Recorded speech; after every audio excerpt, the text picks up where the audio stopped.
Hi, everybody. Don't forget, if you want to support my work this holiday season, there are some great present options. If you're already a wine drinker and a coffee drinker, you can go to AllisonWinePromo.com and get 50% off some of my favorite Malbecs from Argentina and 50% off shipping. The Tordos Malbec that you see on the left is one of my favorites. Honestly, it comes from a sustainable farm. They handpick the grapes. But all of the wines are very unique, just like all of the guests that I have on the show. And if you're already a wine drinker, it's a great way to support a company that supports free speech. So go check them out. Also, if you're a coffee drinker, don't forget you can go to twinenginecoffee.com/Allison and get some organic roast from Nicaragua. These are high altitude as well. They're USDA certified organic. You get 10% off your first order. There's light roast, there's dark roast. There's also a Katura tea, which is very good if you're a tea drinker. It tastes a lot like black tea. And I like to cold brew mine for 24 hours. They also make traveler packs, which are great for stocking stuffers. You can send them to your family. They come in a wide variety of roasts, light roast, dark roast. There's an espresso roast. And they're just little packets you can take with you traveling. They're a great way, to support my work and have a great present this holiday season. So thank you, everybody who is a supporter over here. And don't forget also sign up at AllisonMorrow.locals.com if you want to get exclusive content, put in questions ahead of time for interviews. You can become part of my editorial board. We have editorial board meetings once a week, and it's just a great way to pay $5 to support all the interviews that you see here and also participate in the people's news, as I like to call it sometimes. Okay, I'm looking for my guest, but I do not see him here. His screen is black. Mike, where did you go? Let's see if we can get Mike back here. Oh, there he is. Wait. I hear him. I just don't see you. We're running our own show here. So my camera. In the meantime, while you're working on your camera, I'm going to go over to AllisonMorrow.locals.com where we have the live chat going. Helicopter crash kills news team in Charlotte. Really sad story. There was a helicopter crash actually in Seattle when I was a reporter there at King 5. It killed both of the people on board as well. It killed the pilot as well as the photographer who was on board. It's very common to have a photographer fly in the passenger seat with the pilot and then shoot traffic video or weather video. And unfortunately, even if these crashes are not that common, when they do crash, very, very rarely do people survive. It's always a very sad thing when you lose your coworkers, of course, for the teams who then have to cover these events. And Mike, who's joining us today, was a news director at many stations with helicopters, led chopper teams across the country, and was gracious enough to come on and talk about this. Is it getting worse? Is it just the same? What happens? Are they safe enough, or should they be doing this kind of thing? What's the value of having helicopters? Because in this particular case, and I'll bring Mike in. Mike, one of the things that I saw in the coverage of this was that the pilot may have diverted away from traffic so that he potentially saved many more lives because they didn't fly right into the highway because they were flying over the highway, I think 77. And near the airport, busy area. And there were eyewitnesses that said it looked like he'd made a couple circles. I don't know if he knew there was something going on, but I've also heard there weren't any distress calls. So it's still kind of a mystery, I think. I don't know if you know any more, but maybe we should just start real fast with your background before we get into the crash itself. What makes you somebody we should listen to when it comes to helicopters? Yeah, I mean, I got into helicopters in a big way back in the mid-90s in Portland, Oregon. And that was about the time where technology started to catch up with the idea of turning TV news helicopters into something of real value. We can talk about the timeline later. But what I did then was when I went to Portland, no TV station had a helicopter, and I had one in Louisville. So the concept was, gee, if I had one in Louisville, why not here? So we embarked on a partnership there with FLIR Systems. They were based in Portland. And so the big step forward that was needed at the time was the ability to stabilize the video and to send it back to the TV station in a way that was also stable, that the picture didn't break up.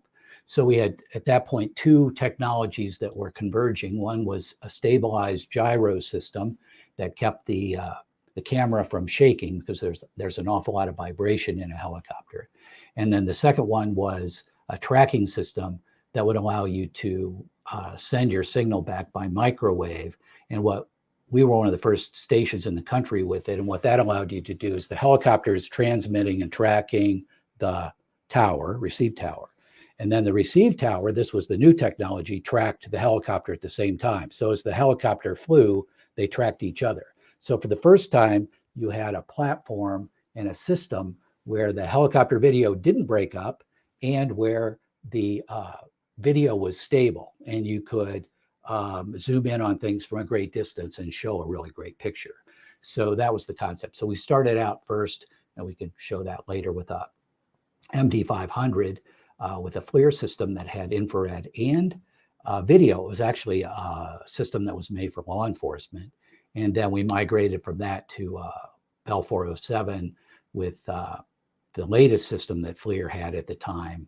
And so we kind of really upped the game at that point. So we were the first station in the world with a Bell 407. So. Okay, I want to go to the video real fast of the crash here. What have you found out about it? I kind of gave my brief overview. They had gone out on a regular flight and were flying over 77, I believe, and then just crashed. And I haven't really heard much more to it, Mike. What else have you heard? Yeah, I mean, this was just a routine flight that TV stations do all the time who have helicopters. You'll go out and cover traffic, or you'll go out and cover breaking news. It involves a lot of circling around and spending time in the air waiting for the slot to go into the newscast. Here, the two station people from BTV who sadly lost their lives. But it was just a normal day for them, flying around doing a normal thing.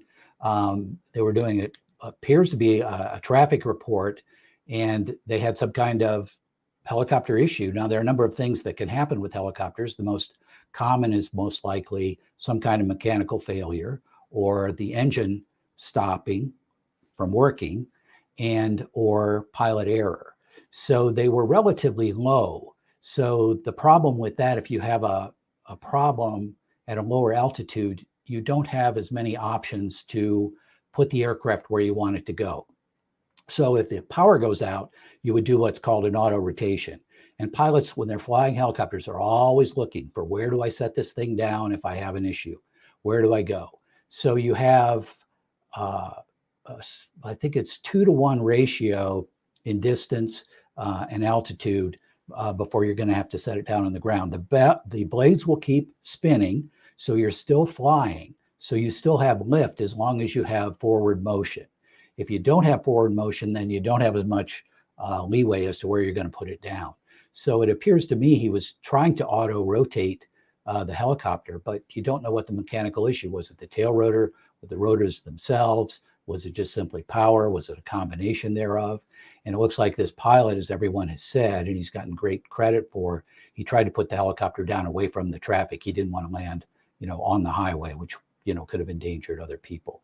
So I'm not sure what happened. I don't think anyone's sure yet. I mean, eventually, they'll sort it out, but it was just a sudden machine failure, I would think.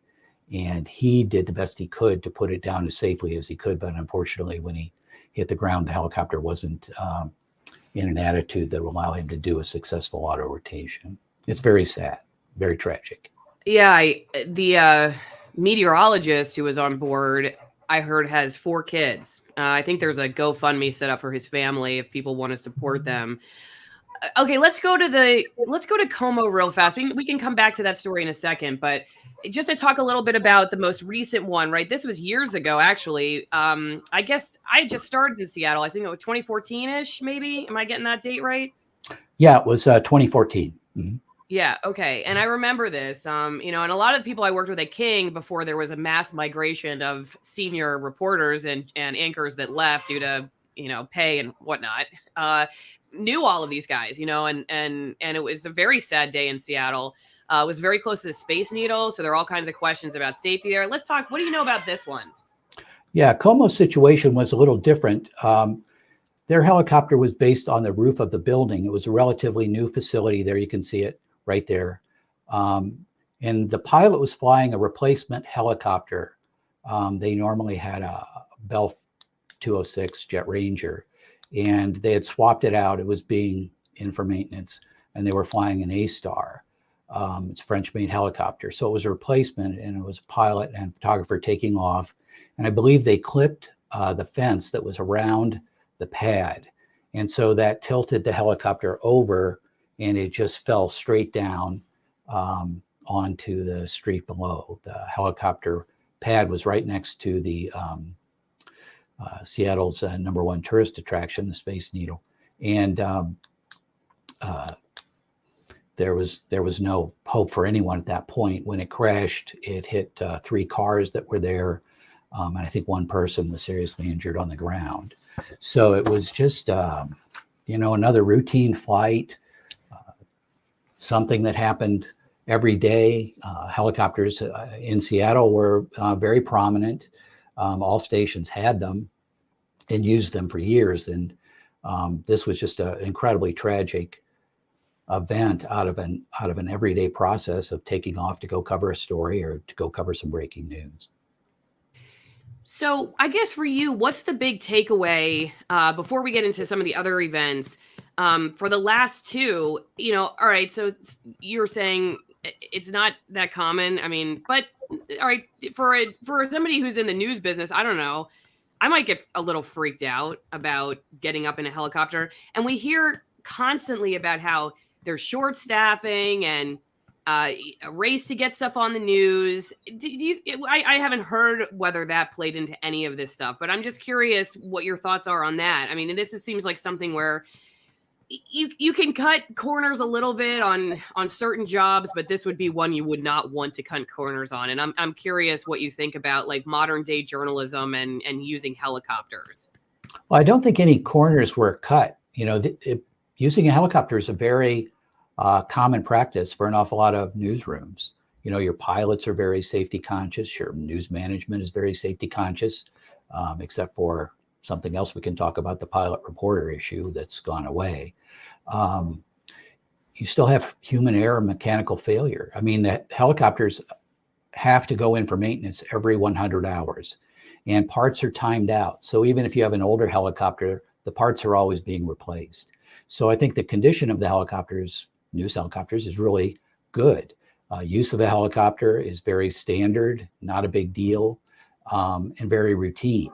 Now, that doesn't mean something else can't happen, but probably the greatest risk to a TV news crew, if you look up statistically, is driving from place to place. It's more dangerous to drive in an automobile statistically than it is to fly in a helicopter.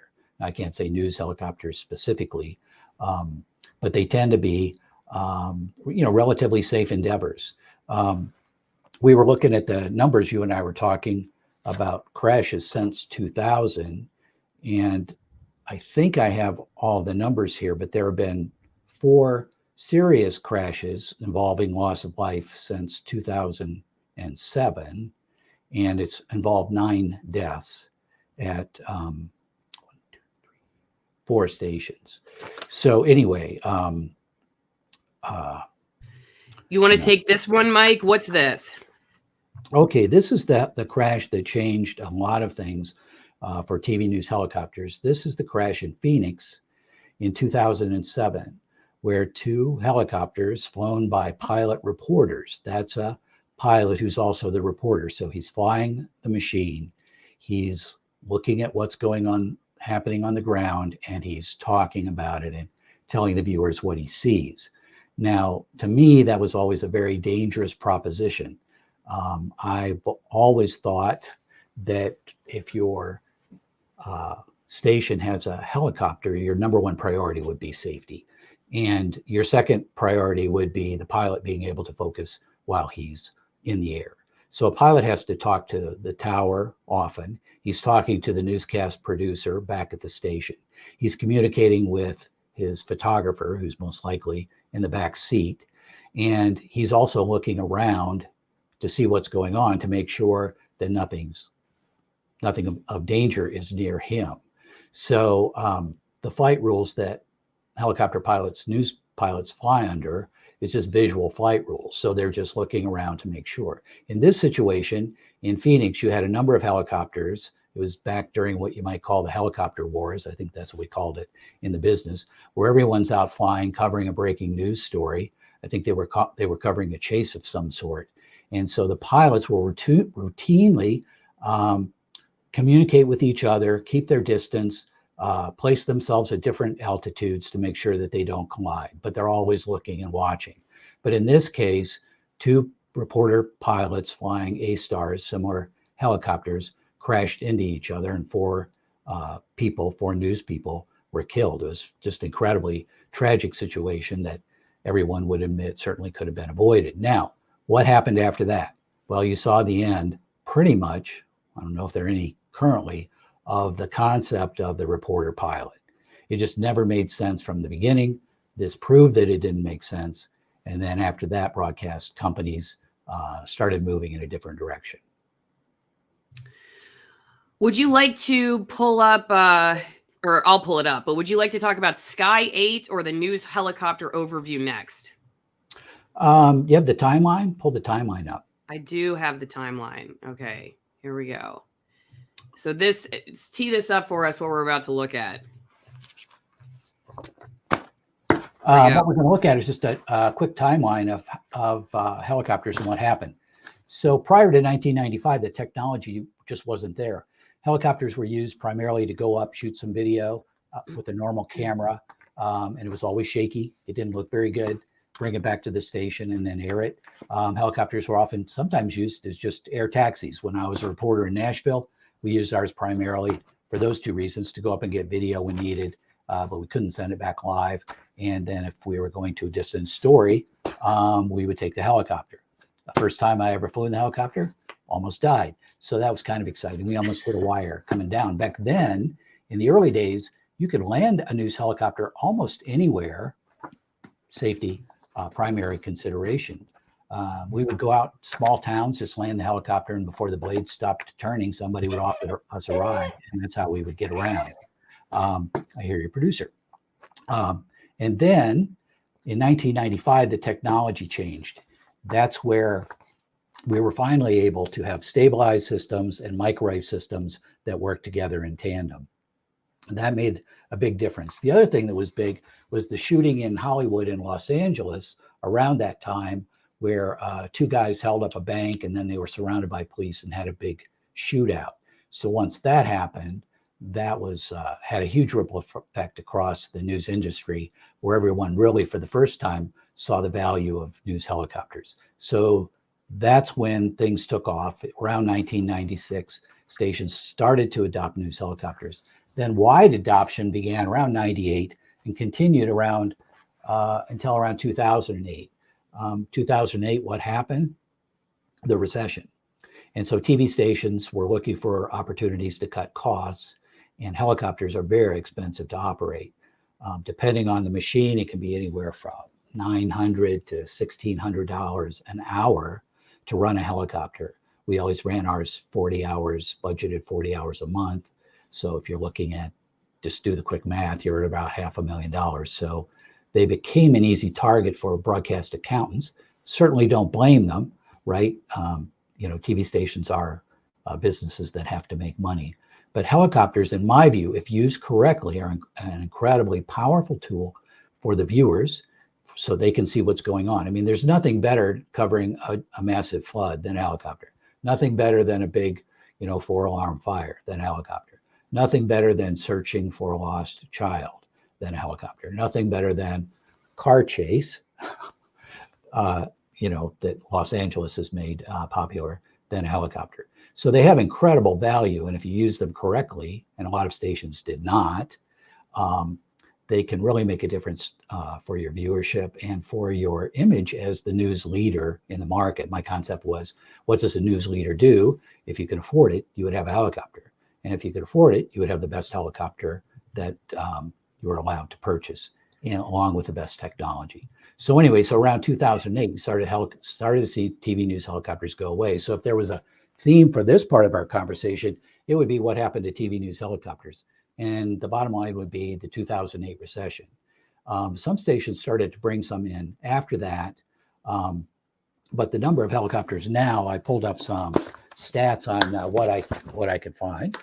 And it looks like there are around 100 or more local TV news helicopters in operation now.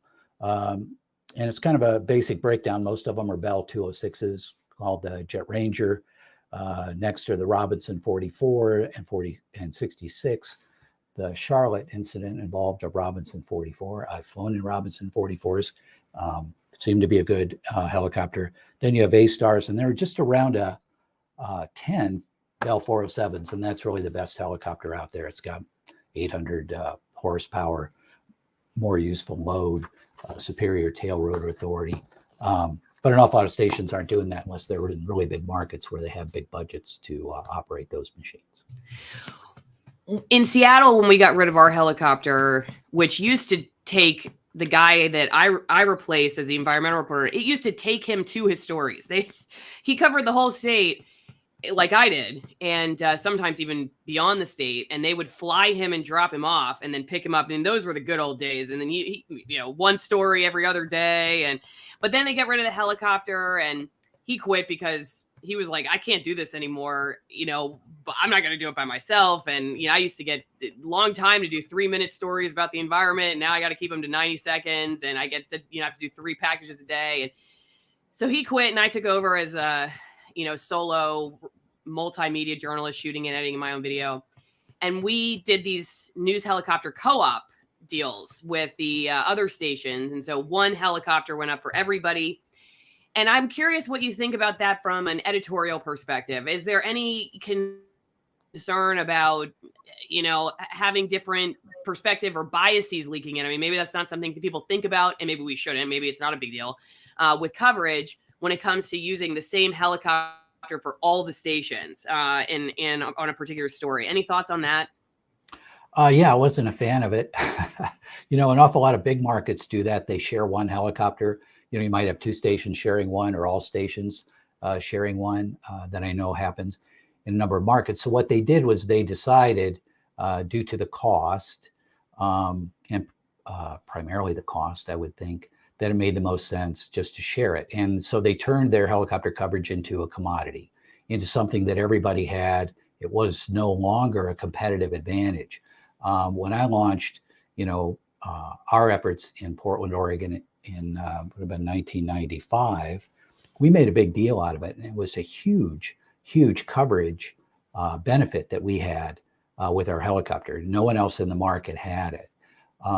And then the other stations after that started to get helicopters. But we were always doing our best to be the first there. We had the fastest helicopter for number one.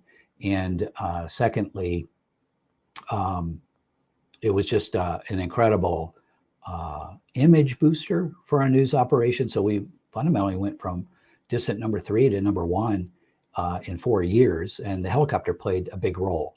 So it was a big deal for us, but a lot of stations just used it in a commodity way. They would just race out and cover breaking news, but they didn't use it in the newscast. I was different, always used it in the newscast. In the morning meeting, we would figure out what aerial video we could use in our stories, and then we would incorporate our video, our helicopter video, throughout the newscast. We just didn't chase spot news. An awful lot of stations just chased spot news. So if you're a general manager looking at that, and you're looking at, hey, I'm spending $750,000 a year on my helicopter, you're using it as a commodity. I'm under budget pressure. We'll just do a big share. So that's what happened to helicopters. So the helicopter wars probably died, had about a 10-year run, I think.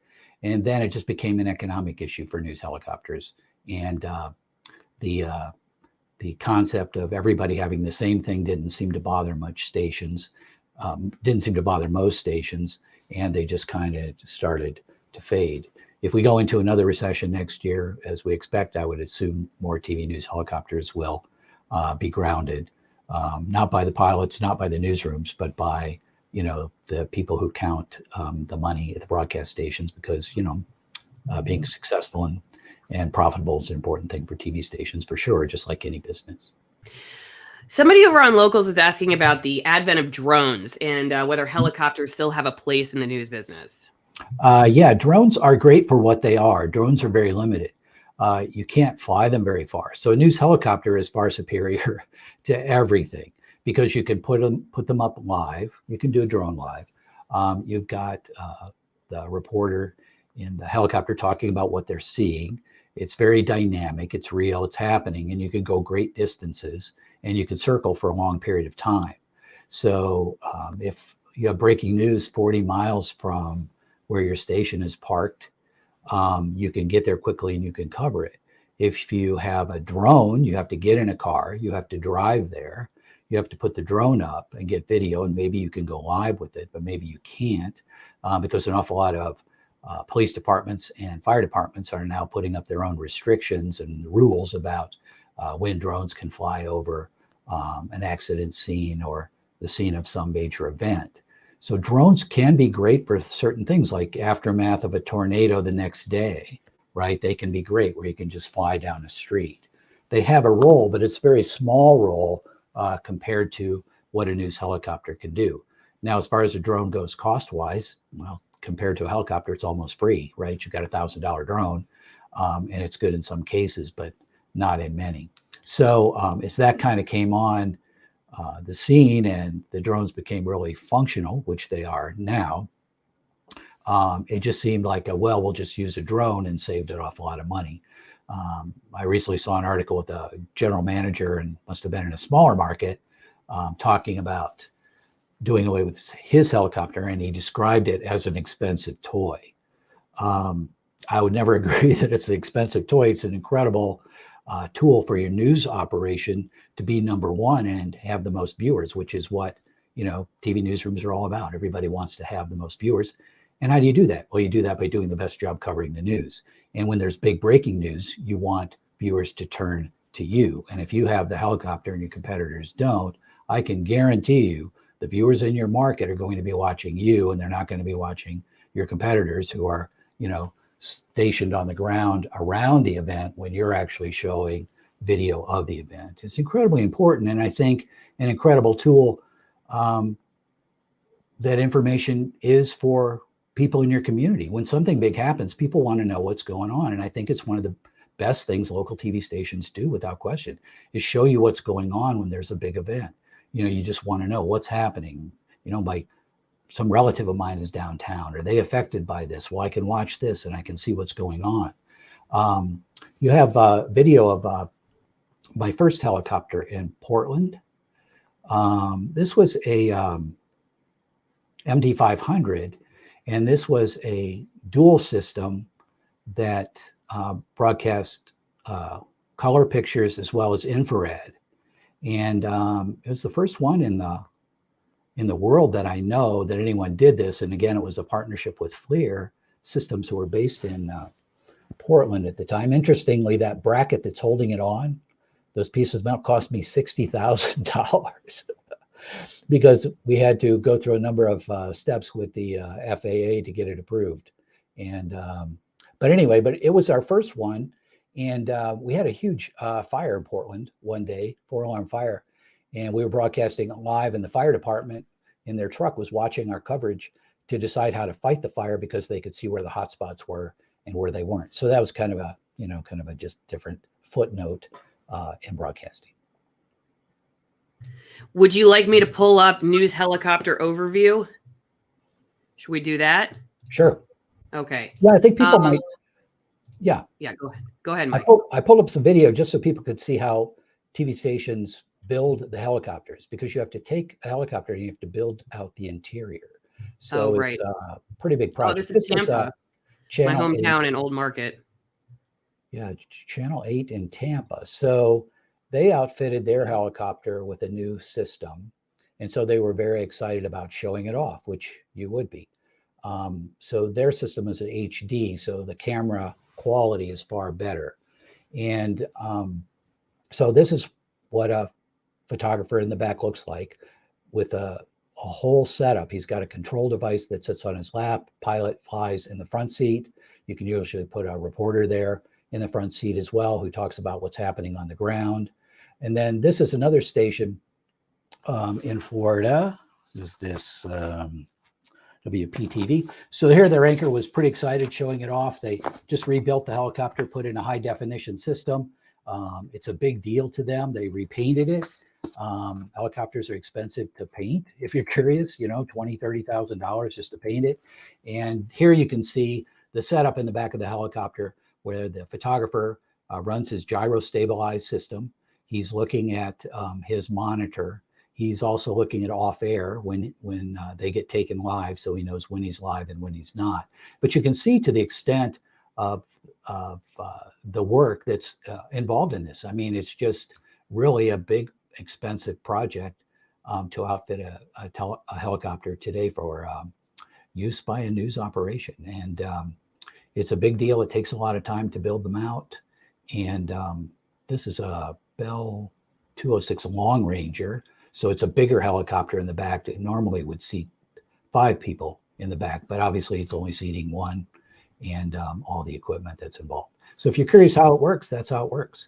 And, you know, it's a pretty interesting thing. And like I said, incredibly expensive. When I first bought a 407 in 1997, it cost $1.5 million and then another $300,000 to build it out.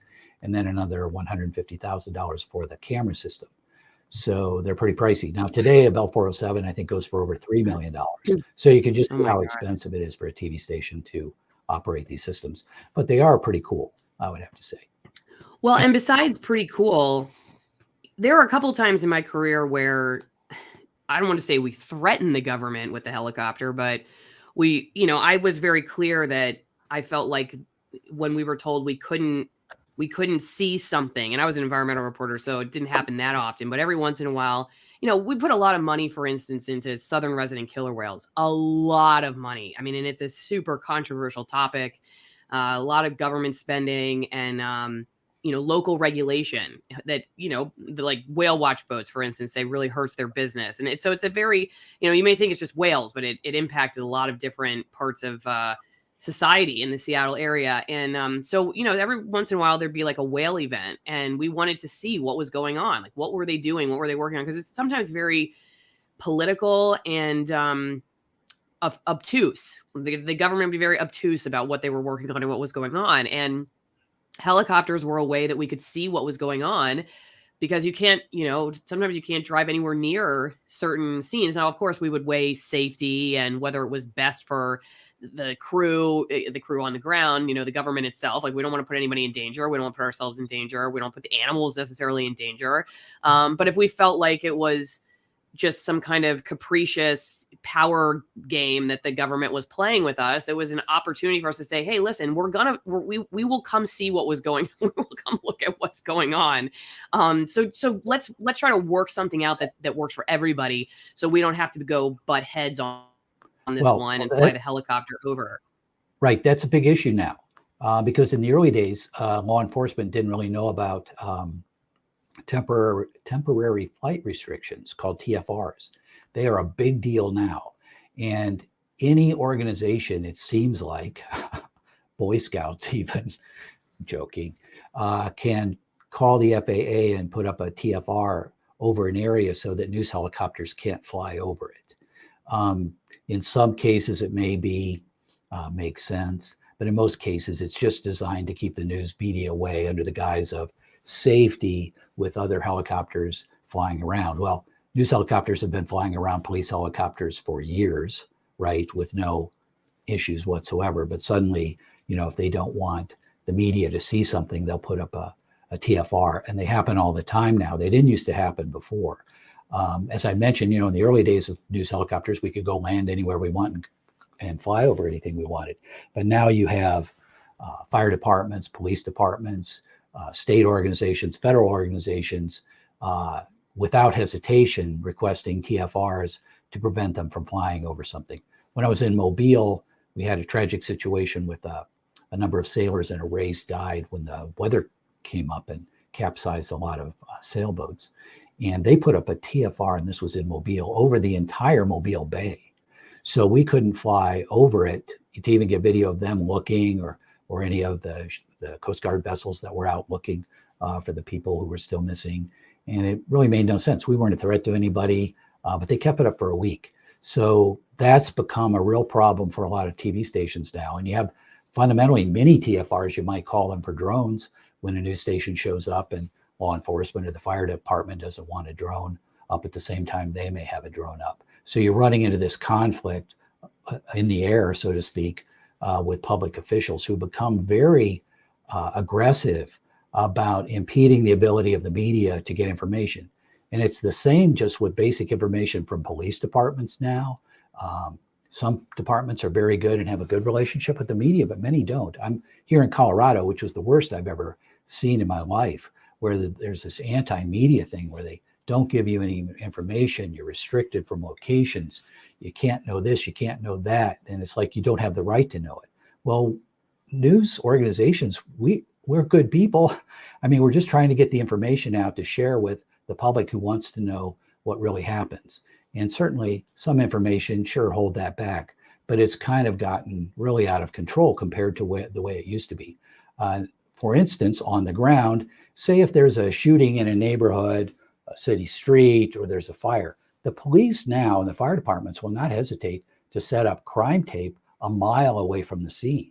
I mean, when I was a reporter 100 years ago, that didn't happen. We would be right next to the police. We would be right there when something happened. We would be up close. We were never a threat, didn't threaten the police, didn't cause anybody any problem. There was never any safety issue. And that changed just over the years, over the decades. The police just kind of figured out, gee, we can keep the media away. And well, if we could keep them away from this neighborhood on the ground, why the heck can't we keep them away from this neighborhood in the air? So that's happened. And it's, I would think, a big concern from a standpoint of just access and letting people know what's going on. Because when it comes to breaking news, the media, we're not the bad guys. We never have been the bad guys. We're just trying to get the information out there because people want to know what's happening in their community.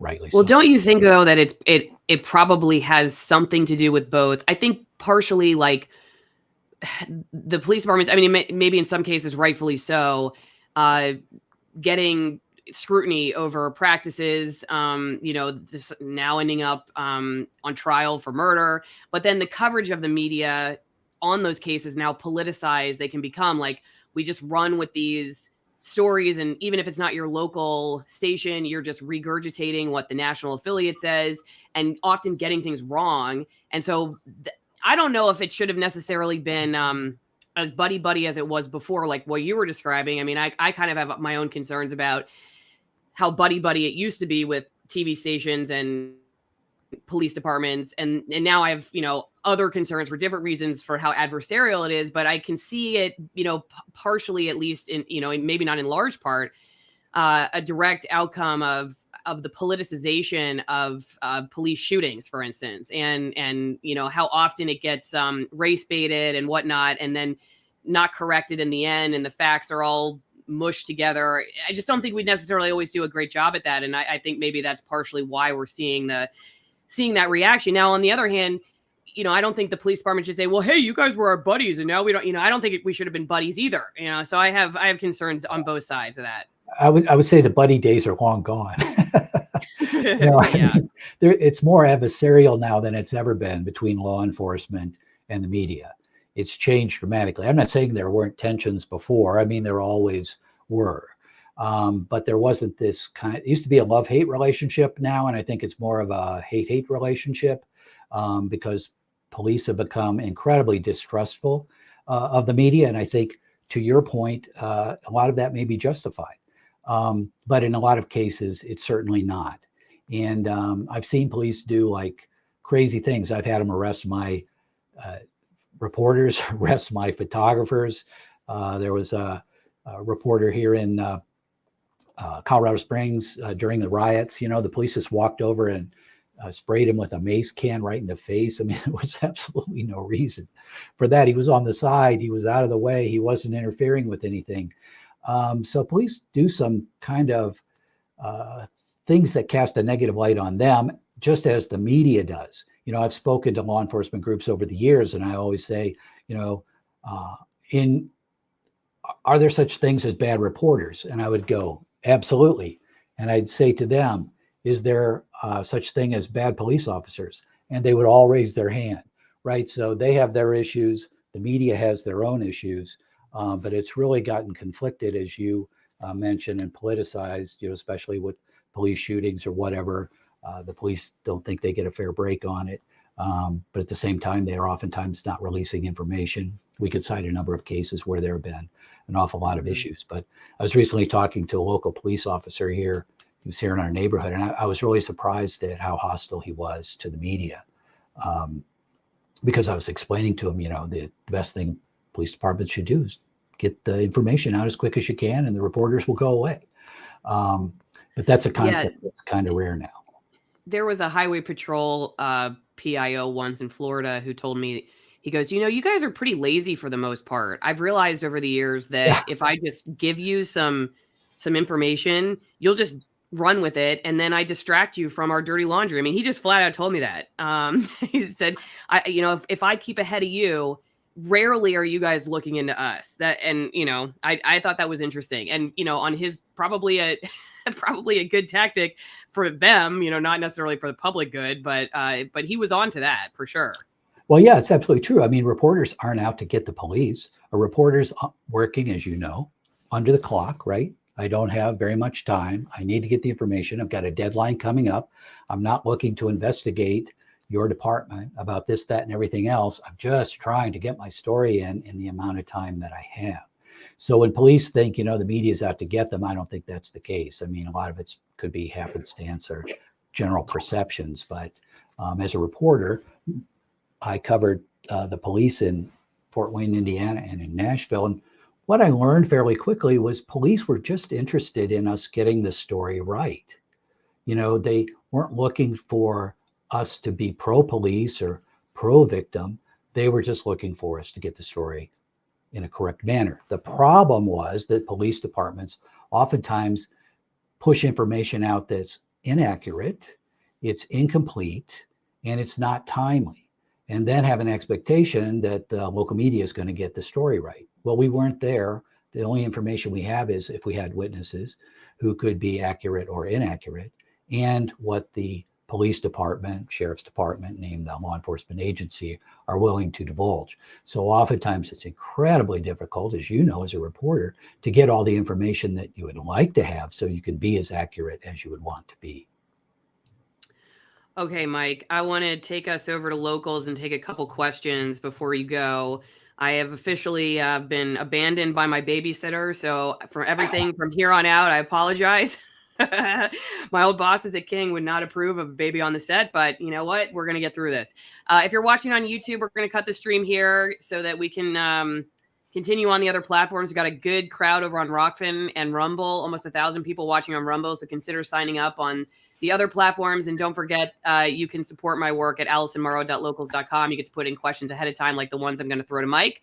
I hope you have a great rest of your week. We'll see you in a couple days.